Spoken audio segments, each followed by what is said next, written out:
This is Andi Purewal for Boxing Social. I'm now joined by Daniel Dubois. Daniel, how are you doing? I'm good. It's good to hear. We're down here today for your workout, getting ready to see Kevin Johnson as well in the flesh for the first time. How excited are you to be able to see what Kevin's looking like at this stage of his career? To be honest with you, I'm not really worried. We've got a fight on Saturday, so I'm fully primed and ready for that come Saturday. I take it it's been a long camp for you and it's a step up in terms of the names on your CV. So what are you expecting Kevin to bring to the fight? No, he's been around a while. He's fought some pretty good fighters. He's fought everyone really, and I'm just looking forward to going on Saturday and doing a job and coming out victorious. Is this the names and these types of names that you feel like you need to get onto your CV now as you look to build your way up through the ranks and look towards maybe a British title fight in sometime in the future? Yeah, definitely. These are the guys that I got to come through. These are the people Frank's put in front of me, so I got to come through them, and that's how I approach it. Also, I just want to clarify. I know Kevin isn't British, but it's obviously a good name to get onto your record. You know, how difficult is it for yourself? Because there's a lot of expectation on you to eventually become a heavyweight world contender. How easy or how difficult is it for you to be able to manage those expectations? I don't put pressure on myself like that, you know. It's my goal for me to fulfill my potential and, you know, get to the world title and win the world title. So I just fight whoever Frank lines up in front of me and move forward and closer to that goal, that eventual goal of being a world champion. So. You've obviously got this devastating knockout record. Kevin's been known to usually be a durable opponent. Obviously, the last couple of years he's getting a bit older, maybe hasn't gone the rounds which he may have expected in these recent fights. But are you still expecting to get that stoppage victory come Saturday night? I see. You know, it's not something I look for. If the knockout shot comes, it comes. You know, in the ring, and anything can happen. So I always be aware, always be sharp, always be on it. So, you know, I definitely am looking, you know, to unload power shots and all that. But boxing comes first, and if I get the KO, I get the KO.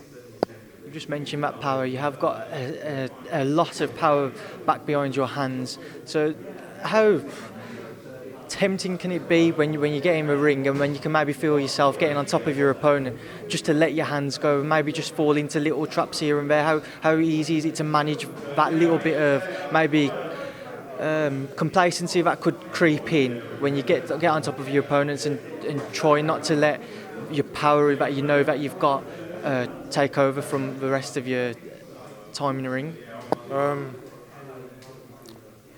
Well, it's something I built up over the years, so I'm used to having it. It's just about delivering it and, you know, making sure every shot counts for me, and that's how I approach every fight. And yeah, that's it. You know,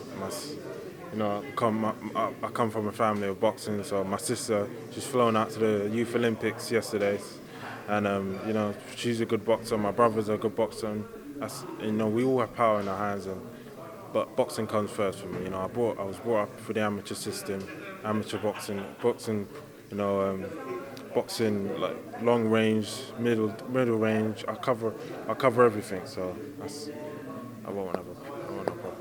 You've just mentioned that, you know, you've got some young siblings who are making their way in the sport as amateurs. Do they look up to you, or do they feel maybe a bit of a pressure to try and achieve what you do or what you will do in the near future? I don't think it's a pressure for them. It's a duty for them to fulfill their potential as well. And, you know, everyone has a job to do in this world, and that's theirs. That's their profession, and that's what they're pursuing at the moment. So they just need to be the best they can be. Because you obviously turned over from the amateur ranks at an early age, are they always coming to you and looking for that advice in terms of what you experienced as an amateur, despite how short of an amateur background that you do have? I think boxing's not really a thing. It's like you learn on the job. My brother, he's learned. Everyone's different, so everyone learns in a different way. And as long as they don't rush it and they take their time and, you know, really be patient with their craft, then they'll get there. You know, like all the great fighters, they all had to come through and and learn their own way. And everyone has a crash course sometimes, but you get there in the end if you keep working hard. Now this week we've obviously had the Tyson Fury and Deontay Wilder press tour. What have you made of the press tour itself? Some of the press conferences. Have you seen any of it? I saw. Yeah, I'm sure for fans out there it might be pretty fun, pretty entertaining. They're both talking at the moment, but I hope they both deliver on the night and it's a good fight. What are your thoughts on it as a matchup? What are your thoughts in terms of how do you see it going stylistically? What should we expect? Fury to be, elusive, crafty, and obviously Deontay is going to be coming out trying to land a haymaker and put his lights out. But it should be interesting. Whether or not whoever comes out on top, it should be an interesting fight. If you had to back someone, who would your money be on? I'll go with the more informed fighter. I think is Wilder, but who knows? This is boxing, anything can happen.